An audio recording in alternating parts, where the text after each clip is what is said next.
The alien market was busy, loud, and full of smells. Merchants shouted from every corner, selling glowing fruits, shiny gadgets, and strange spices. Aliens of all shapes and sizes walked past each other, never stopping. But Mason, a human trader from Earth, was not looking at the goods. He heard something else, soft crying coming from a dark alley beside a tall junk stall.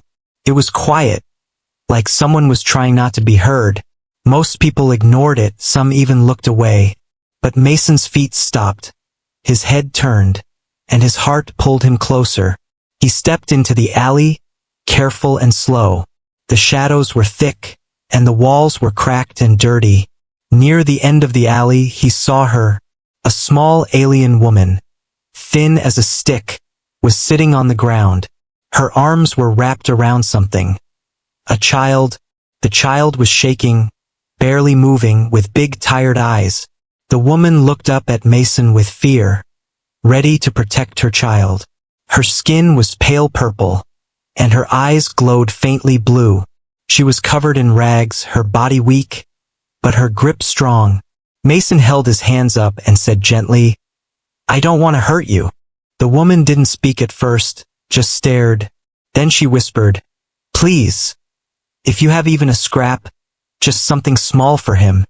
Her voice was dry, cracked, full of pain and hope. Mason looked at the boy. The child couldn't have been more than 3 years old. His lips were dry, his cheeks hollow. Mason reached into his bag and pulled out a soft piece of bread. He knelt down slowly and held it out. The woman blinked like she didn't believe it was real. She didn't grab it fast like someone stealing. She took it slowly, gently, with hands that were shaking. She broke the bread and gave the bigger half to her son. The boy took it and started to chew slowly, carefully, like it was treasure. Then, the woman brought the smaller piece to her lips. But instead of eating it, she held it there and started to cry. Silent tears ran down her face as she looked at Mason. She didn't say thank you. She couldn't even find the words, but Mason saw it in her eyes. From the edge of the alley, someone scoffed. A merchant who had seen everything said loudly, "Don't waste food on filth." Mason turned his head sharply, eyes cold. "She's starving," he said. "She has a child." The merchant shrugged, "Not my problem," and walked away. Mason felt anger rise inside him, but deeper than anger, he felt shame. Why had no one helped her? He turned back to the woman. "What's your name?" She hesitated. "Sorry," she said, her voice barely there. "And him?" "Ryan," she said, brushing the child's hair softly. Mason noticed her fingers were bruised and her nails cracked. She had not eaten properly for days, maybe longer. He wanted to ask more, but he could see she was too tired. He reached into his bag again and pulled out a small bottle of water. Sari's eyes widened. "Are you sure?" Mason nodded. "Yes, it's yours." She took it and let Ryan drink first, holding the bottle gently. Then she took a small sip herself, closing her eyes. It looked like the first peaceful moment she had in weeks. But Mason noticed something else. People were starting to stare. A few alien guards across the street were watching him. Their faces were stern, and their hands rested near their weapons. One of them whispered to another and pointed at Mason. He felt a chill run down his spine. Helping someone like Sari, was that illegal? Sari noticed too and whispered, "You should go. They don't like us." "Why not?" Mason asked. She didn't answer, just looked down.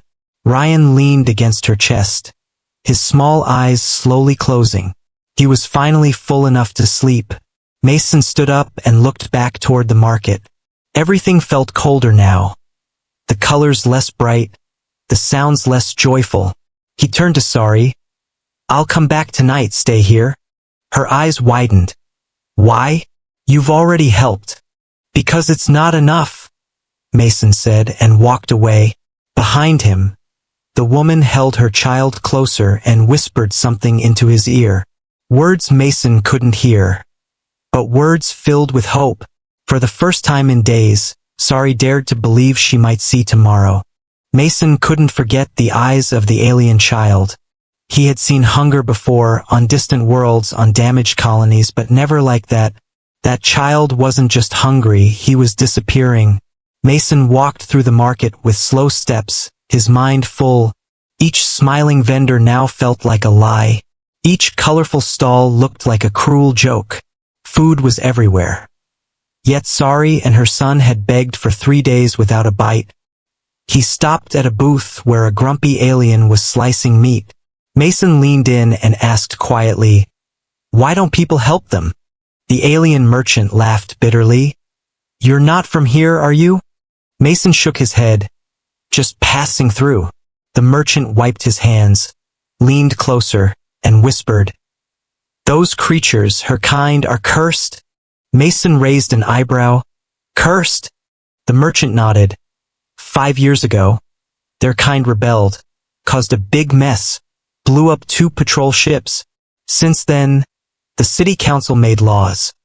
No jobs, no food, no shelter for them. Mason felt cold.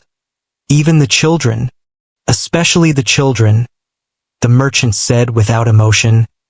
"They call them future rebels." Mason stepped back, heart pounding. He had heard of harsh systems, but this was different. It was quiet evil, hidden in rules and silence. "Is it illegal to give them food?" he asked. The merchant's eyes narrowed. "It is if someone sees you. Guards don't need trials here, just reasons." Mason's jaw tightened. "And the reason is kindness." The merchant said nothing, just turned back to his work. Back in the alley, Sari was still holding her son. She hadn't moved, not far, not safe to. When Mason returned, she flinched again, until she saw his face. He crouched beside her, pulling a fresh blanket from his bag. "Here," he said. "It's clean." Sari took it slowly, like she thought it might vanish. "Why are you doing this?" she asked, her voice low and tired. Mason looked at her. "Because I can't walk away, not now." Her eyes filled with something new. Confusion and fear mixed with hope. "No one helps us," she said. "We're not allowed to be helped." Mason sat beside her and leaned his back against the wall. "Tell me more," he said. "What happened to your people?" Sari looked down, brushing her son's cheek softly. "We lived in the South Valleys. Simple farmers, nothing big. One day soldiers came. They said we were hiding weapons. We had tools, not weapons, but they didn't care. They took our food, our leaders, then burned the fields. My mate tried to stop them. They shot him." Mason didn't speak. His throat was tight. Sari continued. "They called it justice, said our people were dangerous. But I had Ryan, so I ran." Silence fell for a while, only the hum of market noise nearby. Ryan snored softly, wrapped in the blanket now. Mason looked up at the alley walls, dirty and cracked. "This isn't justice," he whispered. "No," Sari agreed. "It's survival." A loud whistle rang through the market. 2 alien guards walked by, scanning the crowd with glowing visors. Sari pressed herself against the wall, covering Ryan. Mason stayed still, heart racing. The guards didn't enter the alley, but one looked their way, eyes locking with Mason for a second. Then they passed. Sari whispered, "If they find me here again, they'll take Ryan." Mason turned to her. "What?" "They don't kill children, but they take them, send them to camps." Her voice broke. "I won't lose him too." Mason clenched his fists. Something had to change, but he didn't know how. "I have a small storage unit near the city edge," he said. "No one checks it, not often. You and Ryan can hide there, just for now." Sari looked afraid. "You'd risk that for us?" Mason nodded. "Yes, because someone has to." They waited until nightfall. The market grew quiet, and the lights dimmed.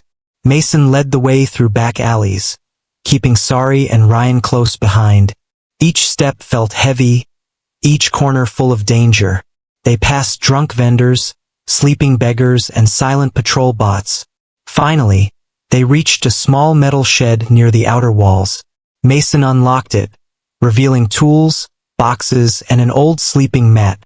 "It's not much," he said, "but it's dry and hidden." Sari stepped inside, her eyes wide. This small place felt like a palace compared to stone alleys. She placed Ryan on the mat and covered him. Then she looked back at Mason and said, "No one's ever done this for me." Mason shook his head. "That's the problem." Outside, the stars were starting to shine. But in Mason's heart, a fire was growing, slow, quiet, but strong. He didn't know what would happen next. But he knew one thing for sure. He was not done helping Sari. Not even close. Inside the small metal shed, the world felt quiet. The city noise was distant. Only a soft hum in the background. Sari sat on the floor with her back against the cold wall. She watched her son, Ryan, breathing slowly as he slept on the thin mat. His face was calm now, his chest rising and falling gently. For the first time in many days, he wasn't shaking from hunger. Mason stood outside the door, keeping watch. His eyes scanned the dark street, one hand resting on the doorframe. The night was cold, but his thoughts burned hot with anger and confusion. How had things become so cruel? He had seen war, pain, even betrayal, but never quiet cruelty like this. A system where kindness was illegal and hunger was used as punishment. He stepped inside and placed a small bag on the floor. Sari looked up quickly, still not used to kindness. "I brought some things," Mason said, sitting down across from her. He pulled out a soft cloth, some bread, and a small wrapped fruit. Sari's eyes filled with tears again. But she didn't cry this time. She simply whispered, "Thank you." They ate in silence for a while. Ryan stayed asleep, too tired to wake even for food. Mason broke the bread into pieces and passed them one by one to Sari. She chewed slowly, her hands shaking slightly. "I don't know how to thank you," she said quietly. "You don't have to," Mason replied. "You've already done more than most." Sari looked at him, confused. Mason continued, "You survived. You protected your son. You kept going when everything tried to break you." Sari lowered her head, unsure if she believed his words. Then, after a pause, she said, My full name, is Saralentha Rowan." Mason nodded slowly. "Sorry, that's easier for me." She smiled faintly. "That's what my mate used to call me." Mason didn't ask what happened to him. He already knew. Pain was in her voice every time she spoke of the past. But he wanted to know more. Not just about her suffering, but who she was before all of it. "What did you do before all this?" he asked gently. Sari's eyes softened as she thought. "I was a herbalist," she said. "I made healing tea from roots and flowers. People came from villages far away. And your son? He used to help me pick leaves.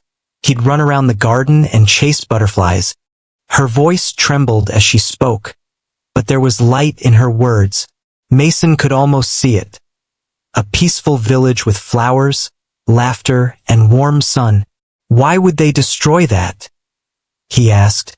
Sari's face grew sad again. "They said we were too close to the rebel border. One explosion, and they blamed us all."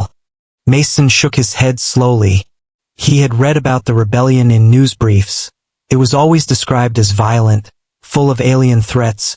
But no one had written about women and children starving in alleys. No one talked about Sari or Ryan. The truth was much quieter, and much more painful. A soft moan came from the mat. Ryan was waking. His small eyes blinked in the dim light. Sari quickly moved to his side and smiled.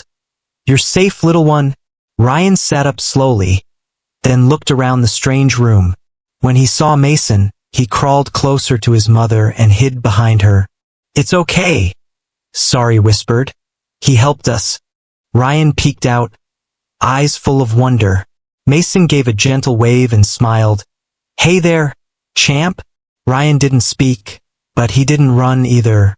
Instead, he reached for a small piece of fruit that Mason had left on the floor. Sorry helped him take a bite, then whispered, Say thank you. Ryan looked at Mason and whispered, Thank you. His voice was tiny, but it hit Mason like a hammer. He hadn't expected it, but it filled him with something deep.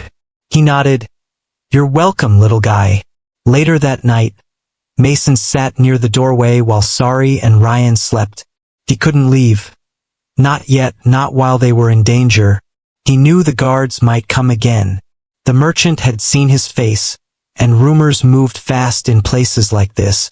But he didn't regret anything. He looked up at the stars through the shed's broken ceiling. So many stars, and yet people still suffered in the shadows. Was that all humanity had become? Then he looked at Ryan curled up beside his mother. No, he thought, not all. Some still chose to care. Some still chose to fight back, with kindness, with food, with warmth. Mason wasn't a hero, not in the way books told stories. But tonight, to one mother and her son, he was everything, and he would not let them fall again. Not while he still had breath. The morning was gray and quiet. Soft light slipped through the cracks in the metal shed. Sorry sat up first, blinking slowly as her back ached from the hard floor. Beside her, Ryan was still asleep, curled under the blanket Mason had given them. His breathing was steady, his little face peaceful. For the first time in many days, she hadn't woken up afraid. Mason was outside, leaning against the shed wall with his arms crossed. He had been there all night, listening to every sound. The city was starting to wake. Alien vendors opening their stalls, machines humming back to life. He walked back inside and smiled when he saw Sorry awake. Morning, he said softly. Sorry gave a tired nod. You didn't sleep. Mason shrugged. Didn't want to risk it. He pulled out 2 wrapped food bars and handed them to her. They're not tasty, but they'll help. Sorry took one and placed the other near Ryan's side. As she opened the package, she looked at Mason carefully. You keep helping us, even when it's dangerous. Mason didn't answer right away, then said, You don't deserve to be hunted like animals. Sorry lowered her head, her fingers tightening around the food. Most people think we do, she whispered. They ate in silence. Outside, footsteps passed now and then, but none stopped. Ryan woke up and smiled when he saw Mason again. He sat on his mother's lap and ate quietly, chewing slowly like he didn't want to waste a bite. It should have been a peaceful morning. But peace didn't last in places like this. A loud knock suddenly hit the side of the shed. Mason jumped up, heart racing. Sorry gasped and pulled Ryan close, covering him with her body. Another knock, louder this time. Open up, a deep voice shouted. This unit has been flagged for inspection. Mason's mind moved fast. He stepped outside and closed the shed door behind him, blocking the view inside.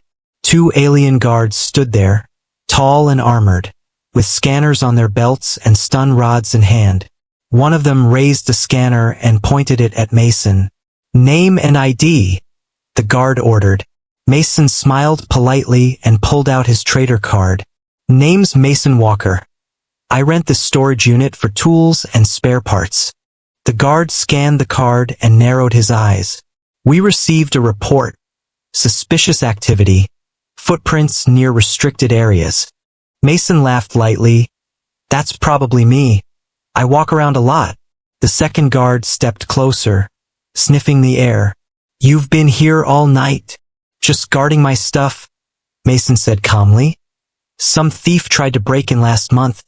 The guards looked at each other, then at the door behind Mason. We'll need to look inside, one said. Mason's heart pounded hard. Not much to see, just junk and broken tools, he said, trying to sound bored. The guard stepped forward again. "Step aside." Before Mason could reply, a loud crash came from the alley nearby. A market cart had tipped over, spilling shiny fruit everywhere. People shouted and ran to grab the goods, causing a small commotion. The guards turned their heads for just a moment. Mason saw his chance. "I'll open it," he said, reaching for the door. He swung it open just a little, just enough to show old boxes and cloth-covered tools near the front. Sari and Ryan were hiding behind them, silent, still as stone. The guards stepped forward and looked inside.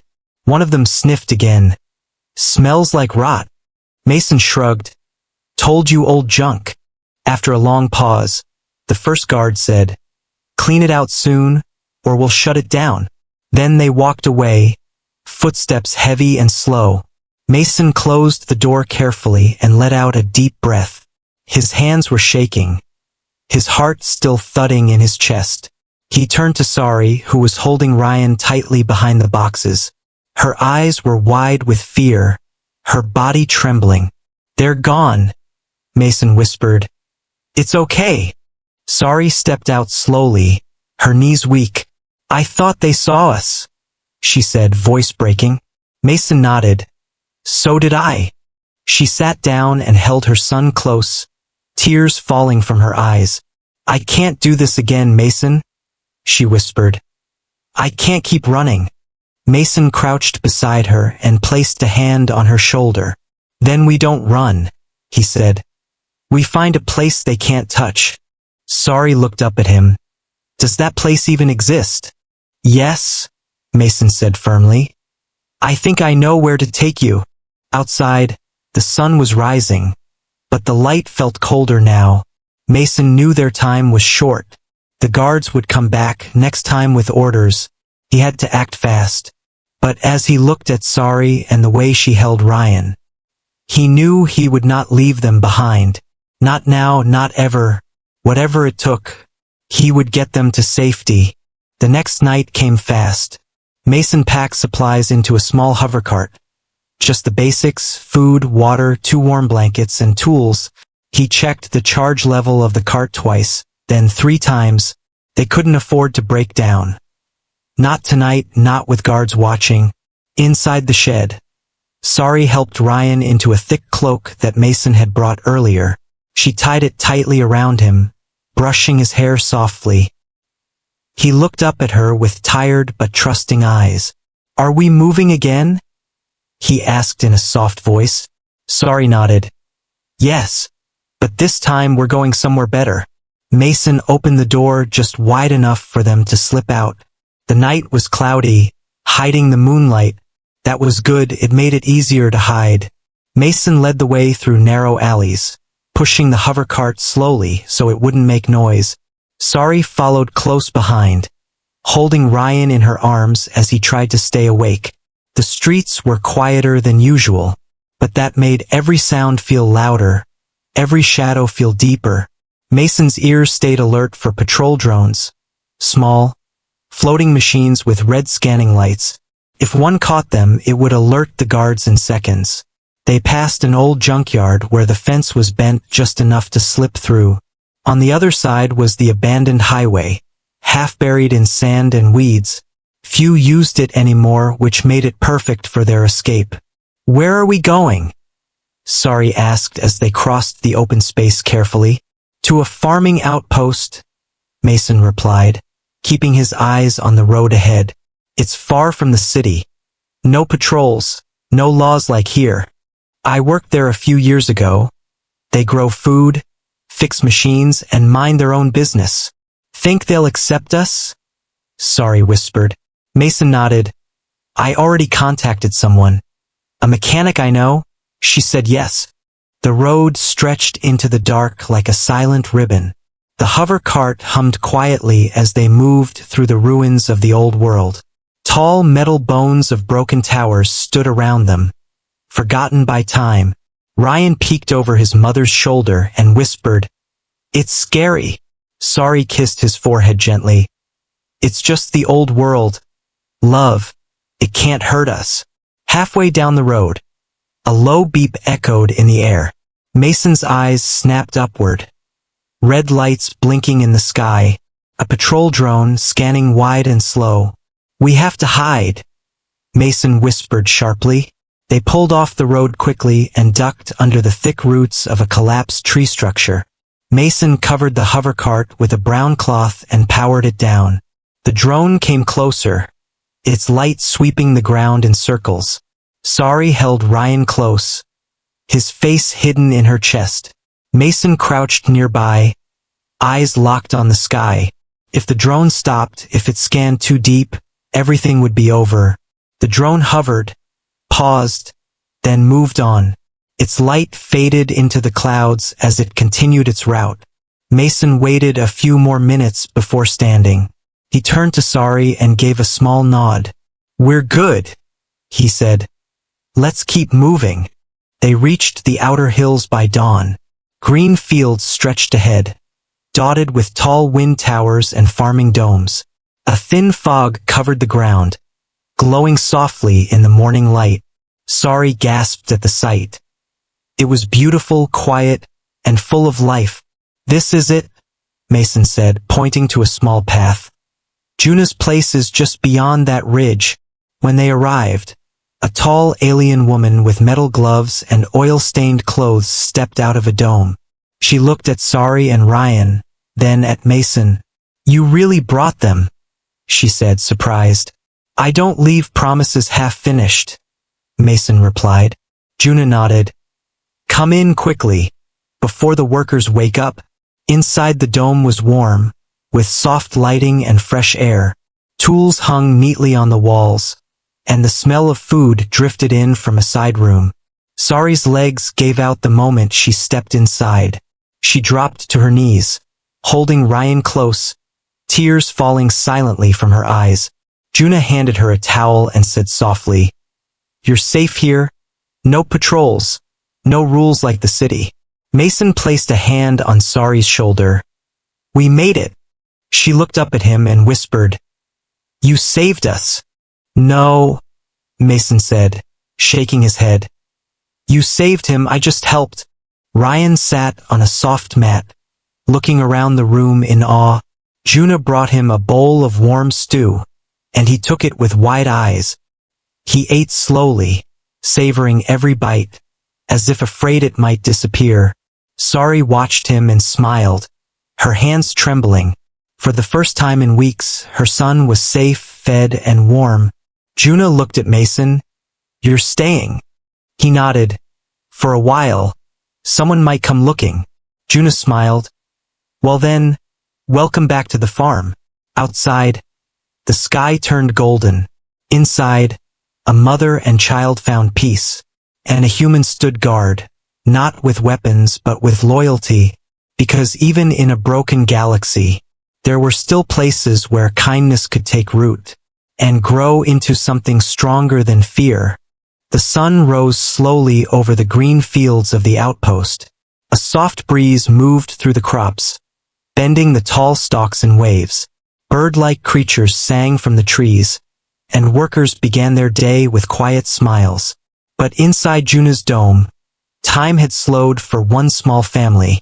Sari stood at the corner of the room, watching as her son sat at the wooden table. Ryan's hands were clean now, his face wiped gently by Juna earlier. His eyes were wide as he looked at the food placed before him. A bowl of warm stew, fresh bread on the side, and a sweet fruit glowing faintly with light. He looked up at his mother as if asking for permission. She nodded softly, her lips trembling. "Eat, little one," she whispered. "It's all yours." Ryan picked up the spoon slowly, his hands still unsure. He took a bite, chewed carefully, then blinked as the taste reached him. His eyes watered, not from spice, but from something deeper. He looked at his mother and smiled. A soft, shy smile that made Sari's knees weaken. Mason sat nearby, watching quietly. He had never seen a child eat with so much care. Like each bite was a miracle. Sari sat down beside her son. gently tearing the bread and placing a piece into his bowl. Ryan giggled and offered her a spoonful in return.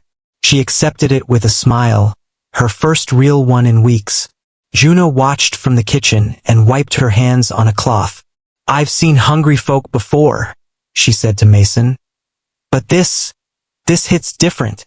Mason nodded. He was starving. Juna tilted her head.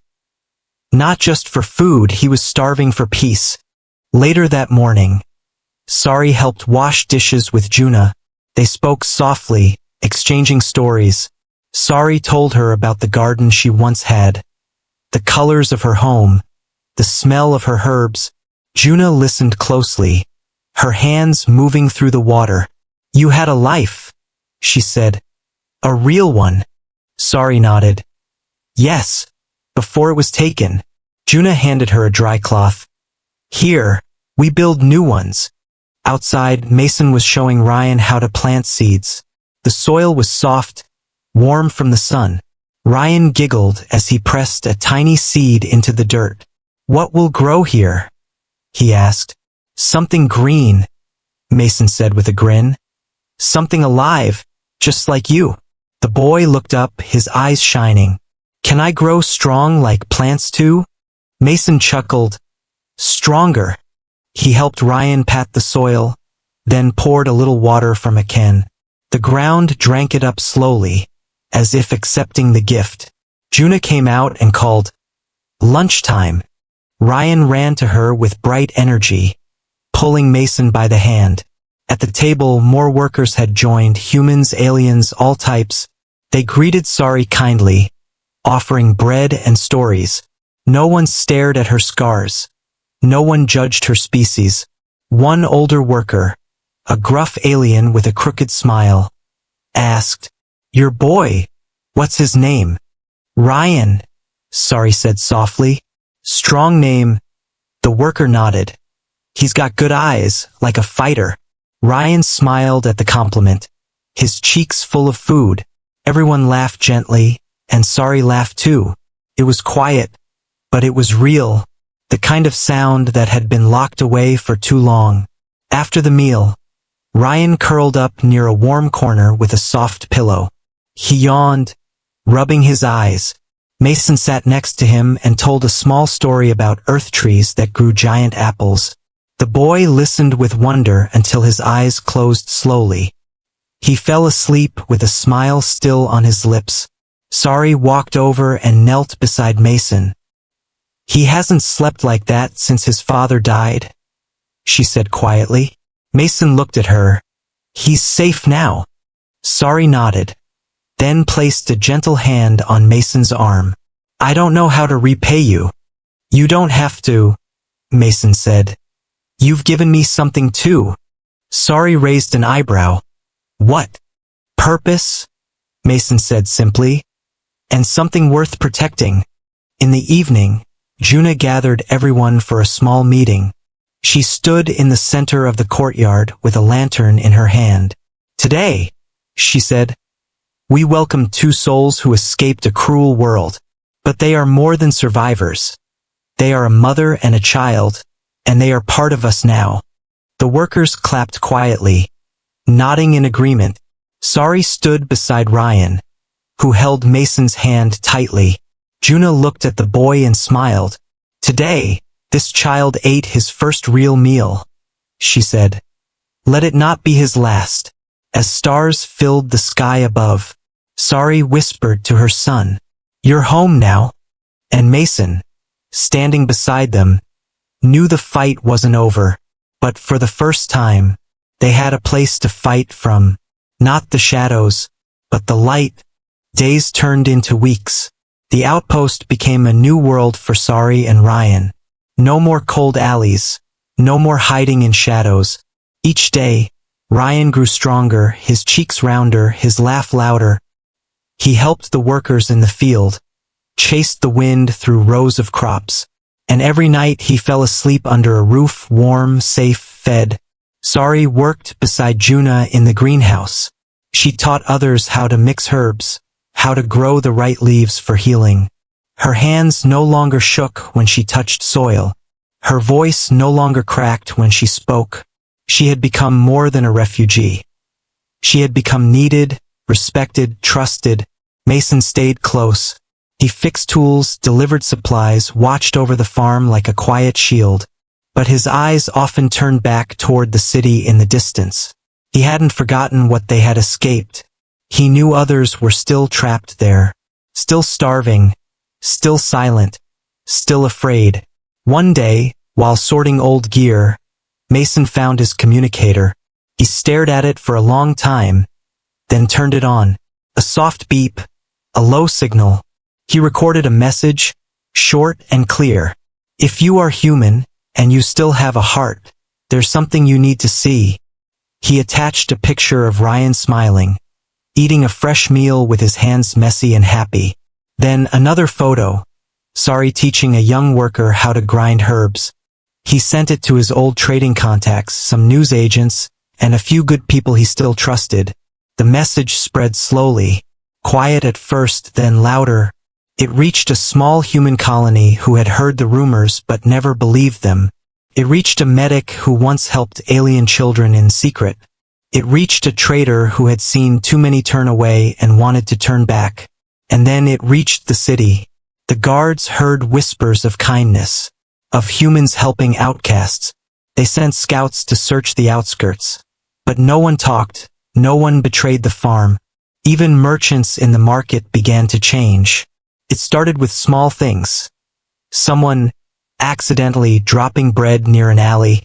Another leaving a jug of water beside a broken wall.